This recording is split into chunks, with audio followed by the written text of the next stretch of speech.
കേരളത്തിലെ SIR കരട് voter പട്ടിക തെരഞ്ഞെടുപ്പ് കമ്മീഷൻ പ്രസിദ്ധീകരിച്ചു. 24 ലക്ഷം പേർ പട്ടികയിൽ നിന്ന് പുറത്തായി.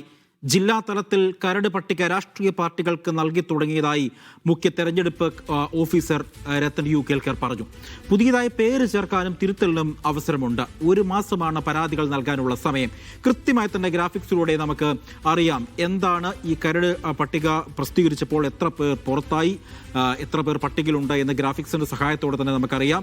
നോക്കൂ, കരട് പട്ടികയിൽ ഉൾപ്പെട്ടത് 2,54,42,352 പേരാണ് ഈ കരട് പട്ടികയിൽ ഉൾപ്പെട്ടത്. അടുത്തതായി ഈ പട്ടികയിൽ നിന്നുമായി ബന്ധപ്പെട്ട മറ്റ് കാര്യങ്ങൾ നോക്കാം. പുറത്തായത് 24,80,503 പേർ പട്ടികയിൽ നിന്ന് പുറത്തായി.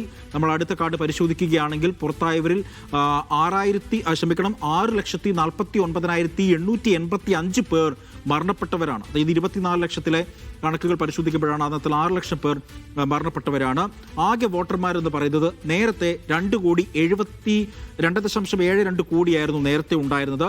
കരട് പട്ടിക വന്നപ്പോൾ 2,54 ലക്ഷം പേരാണ് ഉള്ളത് എന്നുള്ളതാണ് ഏറ്റവും എടുത്തു പറയേണ്ടത്. അത് കരട് പട്ടികയിൽ വരുമ്പോൾ അടുത്തതായി നമ്മൾ പരിശോധിക്കാൻ പോകുന്നത് ഈ കരട് പട്ടികയ്ക്ക് ശേഷം എന്താണ് എന്നുള്ളതാണ്. ഘട്ടം 1 തന്നെ നമുക്ക് പരിശോധിക്കാം. 2025 ഡിസംബർ 23 മുതൽ 2026 ജനുവരി 22 വരെ അവകാശവാദങ്ങൾ ഉന്നയിക്കാൻ, എതിർപ്പുകൾ, അതായത് ഈ പട്ടികയിൽ ഏതെങ്കിലും തരത്തിലുള്ള തിരുത്തുകൾ ഉണ്ടായെങ്കിൽ അത് പറയുവാനും, എതിർപ്പുകൾ ഉണ്ടെങ്കിൽ അത് പറയുവാനുള്ള ഒരു സമയമാണ് ഡിസംബർ 23 മുതൽ ജനുവരി 22 വരെ എന്ന് പറയുന്നത്. അടുത്തത് പരിശോധിക്കുകയാണെങ്കിൽ ഘട്ടം 1 തന്നെ ഡിക്ലറേഷൻ ഫോമിനൊപ്പം ഉചിതമായ ഫോം പൂരിപ്പിച്ച് നൽകണം. നിങ്ങൾക്ക് ഏതെങ്കിലും തരത്തിൽ ഇതിൽ അവകാശവാദം ഉന്നയിക്കുക അല്ലെങ്കിൽ എതിർപ്പുണ്ടെങ്കിൽ കൃത്യമായ ഉചിതമായ ഫോം പൂരിപ്പിച്ച് നൽകണമെന്നാണ് കമ്മീഷൻ പറയുന്നത്.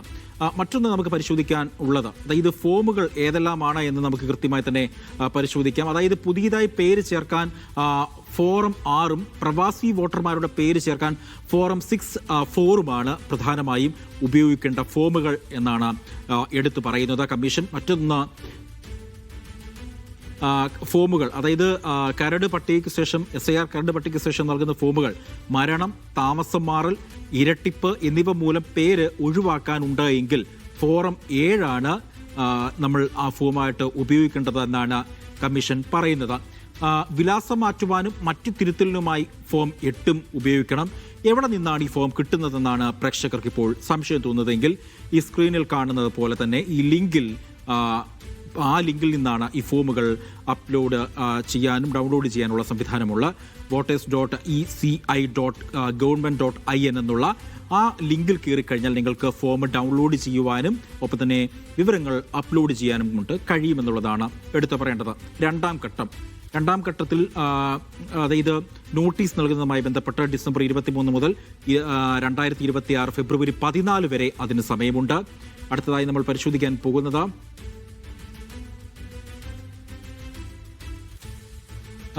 നോട്ടീസ് പുറപ്പെടുവിക്കൽ, ഹിയറിംഗ്, പരിശോധന, പരാതി തീർപ്പാക്കൽ എന്നുള്ളതാണ് ഈ രണ്ടാം ഘട്ടത്തിലുള്ള നടപടിക്രമങ്ങൾ എന്ന് പറയുന്നത്. മൂന്നാം ഘട്ടം അപ്പീൽ, അതായത് നിങ്ങൾ ഈ കരട് പട്ടികയിലുള്ളവർ ഹിയറിംഗിന് ശേഷം ഒഴിവാക്കപ്പെട്ടാൽ അപ്പീൽ നൽകാമെന്നുള്ളതാണ് മൂന്നാം ഘട്ടത്തിലെ പ്രധാനമായ കാര്യം. എങ്ങനെയാണ് അപ്പീൽ നൽകുന്നത്? ഒന്നാം അപ്പീൽ എപ്പോൾ നൽകണം? ഒന്നാം അപ്പീലിലെ ഉത്തരവ് വന്ന് 30 ദിവസത്തിനകം അപ്പീൽ നൽകണമെന്നുള്ളതാണ് നിഷ്കർഷിച്ചിരിക്കുന്നത്. പിന്നെ ആർക്ക് നൽകണം? അപ്പീൽ ആർക്കാണ് നൽകേണ്ടത്? ജില്ലാ തെരഞ്ഞെടുപ്പ് ഓഫീസർക്കാണ് ഇതുമായി ബന്ധപ്പെട്ട അപ്പീൽ നൽകേണ്ടത്. രണ്ടാം അപ്പീൽ, ഒന്നാം അപ്പീലിന് ശേഷം അത് തിരസ്കരിക്കപ്പെടുകയാണെങ്കിൽ രണ്ടാം അപ്പീൽ എപ്പോഴാണ് നൽകേണ്ടത്? ഒന്നാം അപ്പീലിലെ ഉത്തരവ് വന്ന് 30 ദിവസത്തിനകം രണ്ടാം അപ്പീൽ നൽകണം. അതുമായി ബന്ധപ്പെട്ട് ആർക്ക് നൽകണം? സംസ്ഥാന ചീഫ് ഇലക്ടറൽ ഓഫീസർക്കാണ് ഈ അപ്പീൽ നൽകേണ്ടത് എന്നുള്ളതാണ് ഏറ്റവും എടുത്തു പറയേണ്ടത്. അന്തിമ വോട്ടർ പട്ടിക എപ്പോഴായിരിക്കും വരിക? നോക്കൂ, 2026 ഫെബ്രുവരി 21 അന്തിമ വോട്ടർ പട്ടിക വരുന്നത്. നിങ്ങൾക്ക് എവിടെയാണ് അന്തിമ വോട്ടർ പട്ടിക പരിശോധിക്കേണ്ടത് എന്ന് കൃത്യമായി തന്നെ ഞങ്ങൾ സ്ക്രീനിൽ നൽകിയിട്ടുണ്ട്.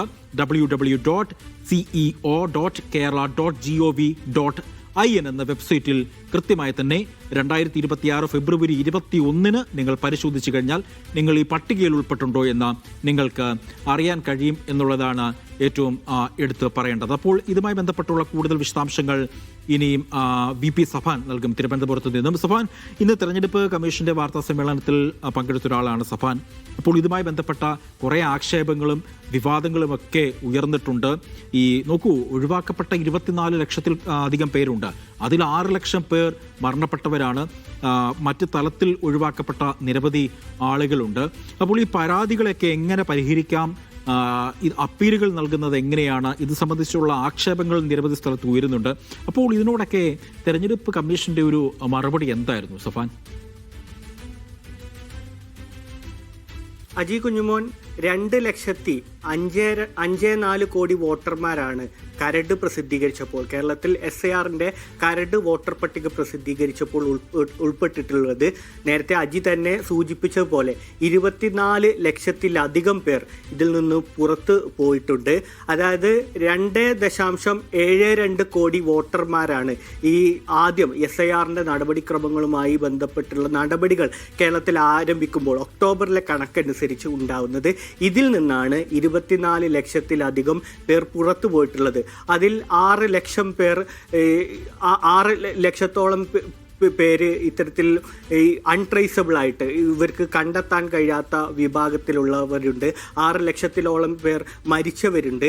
8 ലക്ഷത്തോളം പേർ സ്ഥിരമായി താമസം മാറി പോയവരുണ്ട്. 1 ലക്ഷത്തിലധികം വോട്ടർമാർ ഇതേപോലെ എന്യൂമറേഷൻ ഫോം സ്വീകരിക്കാനോ തിരിച്ചു നൽകാനോ വിസമ്മതിച്ചവരടക്കമുള്ള ആളുകൾ ഈ വിഭാഗത്തിലും ഉൾപ്പെടുന്നുണ്ട്.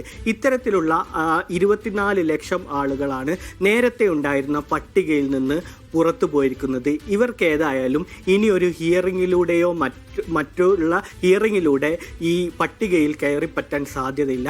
അതേസമയം ഇവർക്ക് ഫോം 6 വഴി പുതുതായി വോട്ടർമാർക്ക് പട്ടികയിൽ കയറിപ്പറ്റുന്ന ഫോം 6 വഴി വേണം ഇനി ഇവർക്ക് പട്ടികയിൽ ഉൾപ്പെടുത്തേണ്ടതുണ്ട്.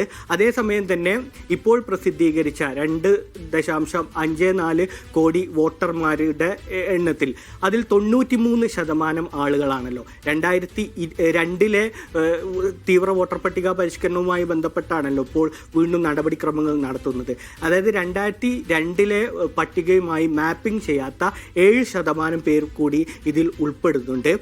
അവരുടെ മാപ്പിംഗ് കൂടി പൂർത്തിയാക്കപ്പെട്ടുള്ള ഒരു ഹിയറിംഗ് നടപടിക്രമങ്ങൾ കൂടി ഇപ്പോൾ നിലവിൽ പ്രസിദ്ധീകരിച്ച വോട്ടർ പട്ടികയുമായി ബന്ധപ്പെട്ട് കമ്മീഷൻ ഏതായാലും പൂർത്തീകരിക്കാനുണ്ട്. അതിൻ്റെ മാപ്പിംഗ് നടപടികൾ പൂർത്തീകരിക്കുകയാണെന്നും അവർക്ക് വീണ്ടും ഒരു നോട്ടീസ് നൽകി ഏതൊക്കെ രേഖകൾ ഹാജരാക്കി ഇതിൽ കയറിപ്പറ്റാനുള്ള നടപടിക്രമങ്ങൾ ഉണ്ടാകും എന്നുള്ള ഒരു കാര്യമാണ് തെരഞ്ഞെടുപ്പ് കമ്മീഷൻ അറിയിക്കുന്നത്. ഇതിന് ശേഷമായിരിക്കും ഇപ്പോൾ ഉൾപ്പെട്ട ഈ 2.54 കോടി വോട്ടർമാരുടെ പരാതികളും ആക്ഷേപങ്ങളും തെരഞ്ഞെടുപ്പ് കമ്മീഷൻ സ്വീകരിക്കുക. അതായത് സാധാരണ വോട്ടർ ഒരു തെരഞ്ഞെടുപ്പിന് മുന്നോടിയായി എങ്ങനെയാണോ തെരഞ്ഞെടുപ്പ് കമ്മീഷൻ വോട്ടർ പട്ടിക പ്രസിദ്ധീകരിക്കാറ്, കരട് വോട്ടർ പട്ടിക പ്രസിദ്ധീകരിക്കാറ്, അതിനുമേൽ എങ്ങനെയാണ് വോട്ടർമാരും രാഷ്ട്രീയ പാർട്ടികളും ആക്ഷേപങ്ങളും പരാതികളും ഉന്നയിക്കുക, അതേ മാതൃകയിൽ ഈ ജനുവരി 22 വരെ ഈ ആക്ഷേപങ്ങളും പരാതികളും ഉന്നയിക്കാൻ വോട്ടർമാർക്കും രാഷ്ട്രീയ പാർട്ടികൾക്കുമൊക്കെ അവസരമുണ്ടാകും. ഇപ്പോൾ ഈ പുറത്തുപോയവരുടെ അടക്കം ലിസ്റ്റ് എന്ന് പറയുന്നത് BLOമാർ ഈ കഴിഞ്ഞ 1.5 മാസമായി നമ്മുടെ വീടുകളിലും മറ്റും വന്ന് ശേഖരിച്ച വിവരത്തിൻ്റെ അടിസ്ഥാനത്തിലുള്ള വിവരങ്ങളാണ് ശേഖരിച്ചിട്ടുള്ളത്. അതിൻ്റെ അടിസ്ഥാനത്തിലുള്ള വിവരങ്ങളാണ് കേന്ദ്ര തെരഞ്ഞെടുപ്പ് കമ്മീഷൻ ഡിജിറ്റലൈസ് ചെയ്തിട്ടുള്ളത്. അതുമായി ബന്ധപ്പെട്ടുള്ള പരാതികളും പരിഭവങ്ങളും ഉന്നയിക്കാനാണ് ജനുവരി 22 വരെ സമയമുണ്ടായിരിക്കുക. ഇതിൽ പരാതികളും പരിഭവങ്ങളും ആദ്യഘട്ടത്തിലും രണ്ടാം ഘട്ടത്തിലൊക്കെയുമായി ഹജി ഗ്രാഫിക്സിൽ സൂചിപ്പിച്ച പോലെ ഹിയറിംഗ് ഈ ഫെബ്രുവരി 24 വരെ. ശരി സഫാൻ, സമയപരിമിതി ഉണ്ട്, അതുകൊണ്ട് ഞാനൊന്ന് ഇടപെടുകയാണ്. ഏതായാലും നമുക്ക് വ്യക്തമായി തന്നെ പ്രേക്ഷകരിലേക്ക് ഇതുമായി ബന്ധപ്പെട്ട് സമഗ്ര വിവരങ്ങൾ എത്തിക്കാൻ കഴിഞ്ഞിട്ടുണ്ട്. ഏതായാലും